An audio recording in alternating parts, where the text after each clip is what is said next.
रहे इस एक्विजिशन के बेनिफिट्स डिस्कस करने के लिए, व्यूअर के लिए क्या है, हमारे शेयर होल्डर्स के लिए कंपनी के इस एक्विजिशन में क्या है। मेहता साहब बहुत बहुत शुक्रिया।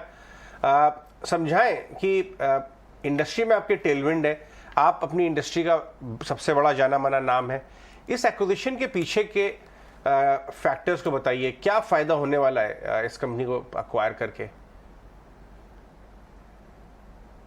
पेपर और उससे रिलेटेड प्रोडक्ट में काफी टाइम से हैं और हर प्रोडक्ट कैटेगरीज की अट्रैक्टिवनेस और वो कौन सा सेक्टर अच्छा आगे चल के करेगा तो उसको हमेशा स्टडी करते रहते हैं। और इसी में पिछले 2-3 साल से जब हम डिफरेंट जो प्रोडक्ट कैटेगरीज के ऊपर उसका इवेल्युएट कर रहे हैं तो उसमें हमें लगा कि कोरुगेशन जो इंडस्ट्री है उसका सबसे ज्यादा ग्रोथ एवेन्यूज हैं और उसकी ग्रोथ बहुत अच्छी है, साइज भी बहुत बड़ा है और इतने फ्रैगमेंटेड प्लेयर हैं कि कंसोलिडेशन की अपॉर्चुनिटीज भी बहुत ज्यादा हैं। तो इसलिए हम लोगों ने सोचा कि कोरुगेशन इंडस्ट्री में अब हमें एंटर करना चाहिए। ग्लोबली भी जो मेजर पेपर कंपनीज हैं वो काफी पैकेजिंग एंड कोरुगेशन में है और ये ट्रेंड एज ए लीडर हमको शुरू करना चाहिए। इसीलिए हमने लुधियाना में एक प्रोजेक्ट शुरू किया लगाना, जो जनवरी के महीने में प्रोडक्शन चालू होना चाहिए वहां से। और फिर हम स्टडी कर रहे थे कि अगर ऐसे हम प्लांट लगाएंगे, क्योंकि इस इंडस्ट्री में कस्टमर के नजदीक प्लांट लगाना होता है, तो pan India across the country plant लगाने होंगे। तो अगर कोई ऐसी अपॉर्चुनिटी मिले एक्विजिशन की तो उसमें हमें देखना चाहिए। तो इसी दौरान हमें ये अपॉर्चुनिटी दिखी। होराइजन पैक एंड सिक्योरी पैक, इनके 7 प्लांट हैं नॉर्थ में और साउथ में, कुछ थोड़ा सा वेस्ट में भी है। तो एक अच्छी अपॉर्चुनिटी थी, क्वालिटी ऑफ एसेट्स अच्छी हैं, कस्टमर बेस अच्छा है, तो इसलिए इस अपॉर्चुनिटी को हमने ग्रैब किया और बोर्ड ने अप्रूव किया और हम लोगों ने इस डील को फाइनलाइज किया। मिस्टर मेहता, एक्विजिशन की तो खबर काफ़ी पॉजिटिव है आपके लिए, लेकिन इस एक्विजिशन की फंडिंग किस तरह से होगी?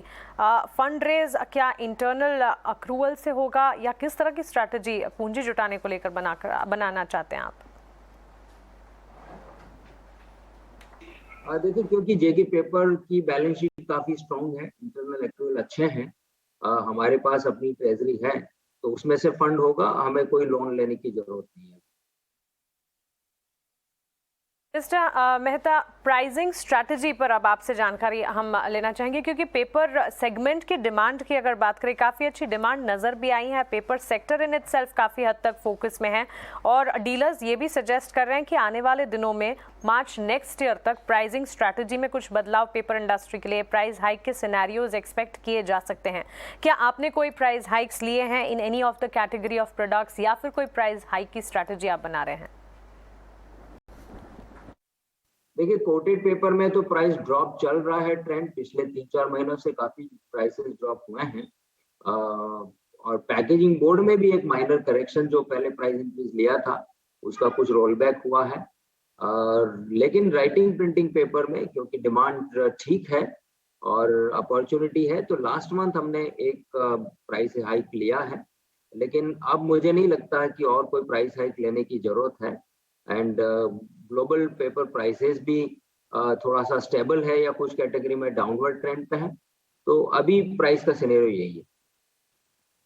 मेहता, दूसरी तिमाही में रियलाइजेशंस जो हैं उसमें स्ट्रॉन्ग बड़ी अच्छी स्ट्रेंथ नजर आई थी owing to the price hike scenario जो कि देखने को मिला है।